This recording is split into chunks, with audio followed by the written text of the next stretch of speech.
Coming up, my first impression of the brand new release from Arquiste, MISFIT. Stay tuned.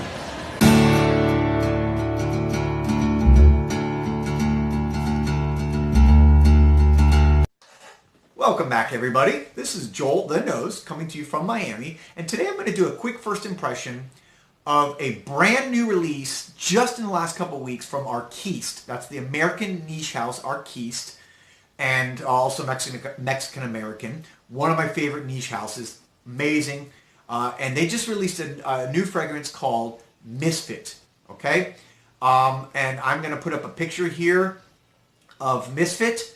Actually a video. Well, I'll put up a picture first and then a video, so you can kind of see what it looks like.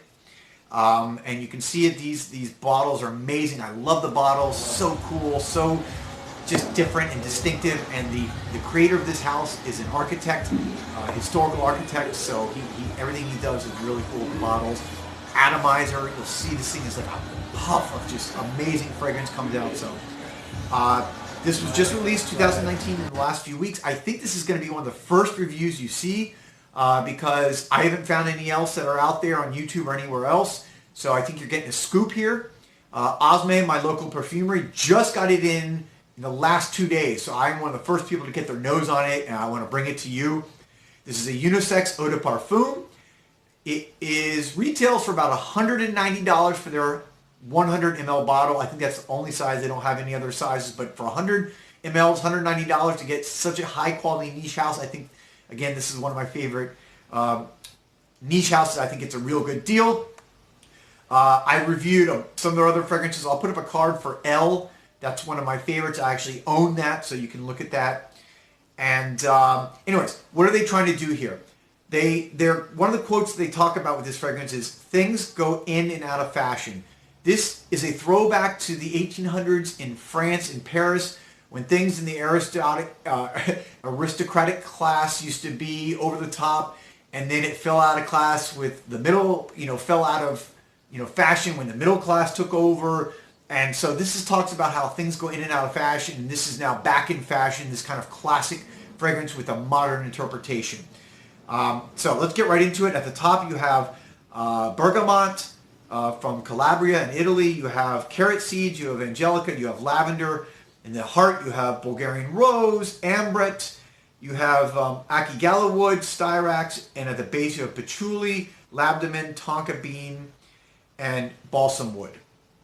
And again, first impression, so I'm not going to go through a whole review on this, but I want to just give you my quick first impression. What I did is I've sprayed it on this strip here from Osme. And as you can see there, I sprayed it on the strip, and I sprayed it on back of my left hand. I sprayed it on the inside of my arm, and I actually have it on my neck. So I've been wearing this for the last few hours. Been wearing it actually now, what time is it? 30. I have been wearing this now for 2.5 hours, so I'm going to give you a good first impression. Let's go right into this. Already obviously into the dry down. Go to my hand. And I love this. Love it, love it, love it.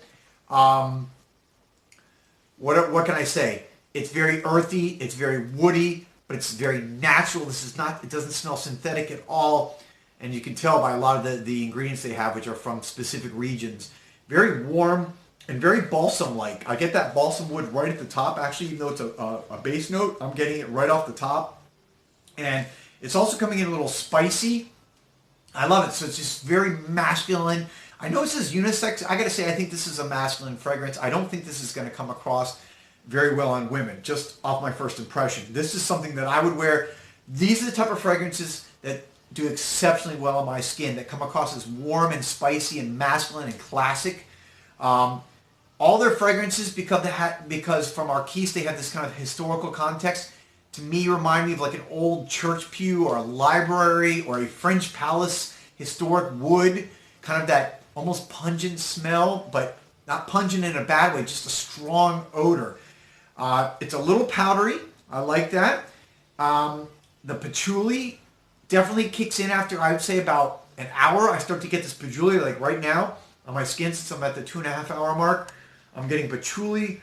I'm getting a little bit of that rose. I'm getting that the balsam is almost cedar-like to me, and I love that smell, kind of balsam cedar smell, almost like cedar chips. And this reminds me a little bit faintly to Zizon from Ormond Jane, and I say that because that's a type of fragrance that does very well on my skin and that women seem to gravitate towards when it's on my skin and think it smells incredible. So I can tell you right now, I'll go right here.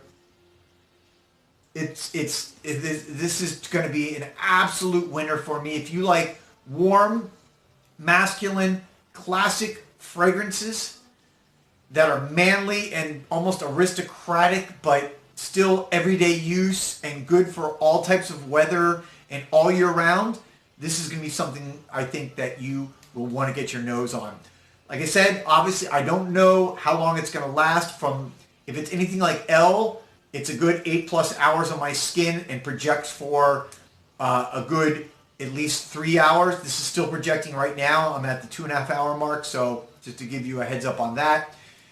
But that's it. I doubt many of you have, or any of you maybe have even smelled this yet. If you have, I'd love to hear some comments or what you think about my opinions here, my video.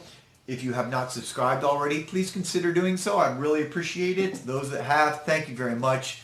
Thank you for taking the time to watch the video. Comments again, subscribe if you want, ring the bell for notifications, and like the video if you found this useful. But this is Joel the Nose, and I will be back soon with another video.